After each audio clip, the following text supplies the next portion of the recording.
Hi, my name is James Shepard, and I have a very unusual topic I'm going to bring to you today, and that is what to do when your processor fires you.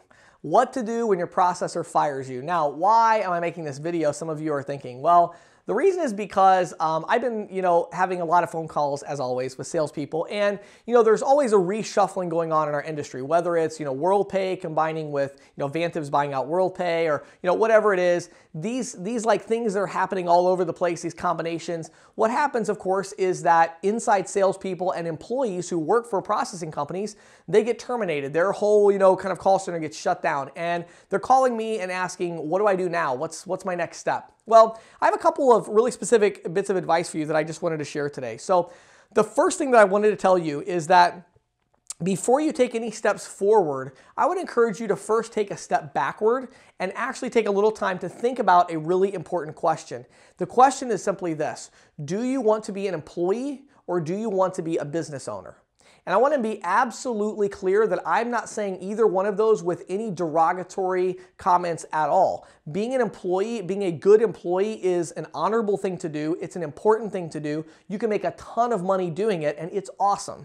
Okay, the stress level is way lower. The money is more stable. It's great. Okay, there's nothing wrong with being an employee at all. Or do you want to be an entrepreneur? Do you want to be a business owner? Which the best way I can describe that is every day you wake up in the morning and it's like you look up at like a sheer face of a cliff and realize that by the end of the day you have to climb to the top. You don't have any ropes, you don't have any clips, you don't have anything else, and if you fall, you're going to fall to your death. Okay, that's what it's like to run a business. Really. The first year, it's just crazy. The second year, it's a little less crazy. By the time you get to year 5, you might have a little bit of stability, okay? And so a lot of people just aren't cut out for that. And so I want to talk to you about what do you give up? What are the trade-offs between the W-2 employee and the 1099 contractor so that you can make that decision? Because if you get fired by your processor, the first thing you need to figure out is what a lot of reps that are calling me are like, my processor fired me. That must be a sign I need to go out on my own and be independent. No, not at all. That's probably the worst sign you could get, that it's time to go out independent. Your processor eliminated you. So there's probably something there that you need to go back and look at. And again, I know a lot of times it's just, reshuffling and mergers and acquisitions and all that, but don't take that as like, that's my sign. It's time for me to start my own business. Well, maybe, but there's a couple things you need to think about, all right? Now, when you're in a company, guess what you deal with all the time? You deal with company drama. You deal with company drama. That's what you deal with. That's your stress. Your stress is my manager doesn't like me. They're not paying me as well as this person. And I found out this person's getting better comp than I am. And I'm upset and blah, blah, blah, blah. And that's just drama. Okay. Now, just like I talked about in my last video about, relationships and revenue and all that and results, the corporate drama is really all about relationships. It's all about getting a relationship with that next person up and then again, producing the results to show them what you can do. And so the price you pay for playing that game is, company politics, drama. That's the price you pay. You've got to learn how to play that game really, really well. What you get in return is stability and structure. And stability and structure are awesome. They're really important. And if you don't have them, you will not be successful. And so that's what being an employee is all about. And so don't be shy about playing that game. If you feel like that's your skill set, you're good at that, you like doing that, then play that game and don't get all down on yourself and negative and I'm the victim and all this. No, like you're choosing to be an employee. Choose to be an amazing employee. Do you know how many employees in the United States make heavy 6 figures?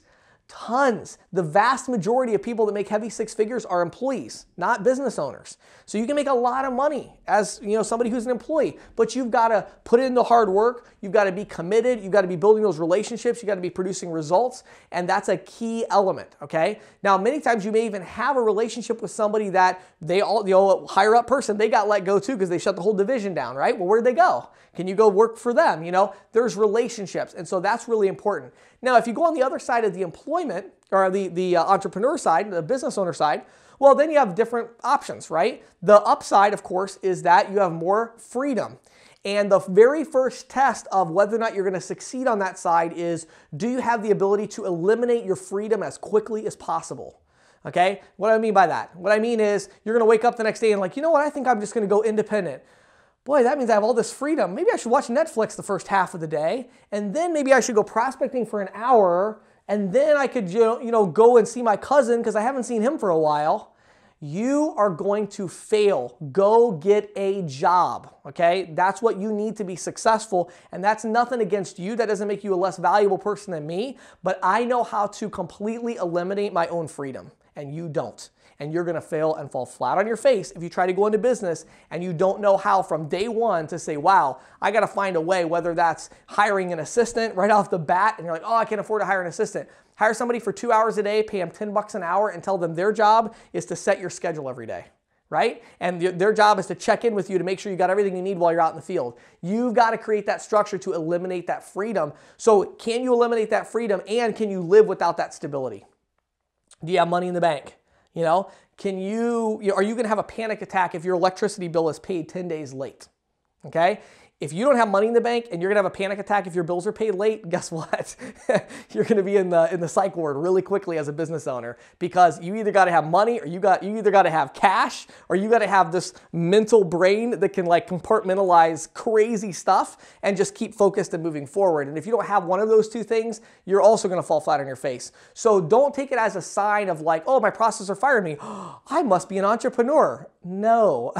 More likely, you would say, wow, my processor keeps giving me promotions. I keep making more and more money every year. I don't know how it happens. I keep getting promotions. Everybody just wants to give me shower bonuses on me. Maybe I should be an entrepreneur. Yeah, maybe you should, because you're super successful as an employee. Imagine what you could do if you were unleashed, right? But if you're struggling as an employee and you're like, oh, I just can't seem to make my calls, I can't seem to hit my quotas, don't go into business. That's insane. You know, like no one's even going to be there to support you, and you're still going to have to hit your numbers, right? Now, again, some of you, totally different situation. You were killing your numbers and all that. But again, don't take the sign that, oh, there was a restructuring, now I need to go into business. Maybe, maybe not, okay? If you'd like to talk to me about it, go to ccsalespro.com, click on Partner with James, and you can talk to me a couple different opportunities that I have available. I'd love to talk with you. So you can go to ccsalespro.com and click on that, and we'll be glad to partner with you in some way. Maybe I can help you during this transition time. So my name is James Shepard. I hope that you have an awesome day.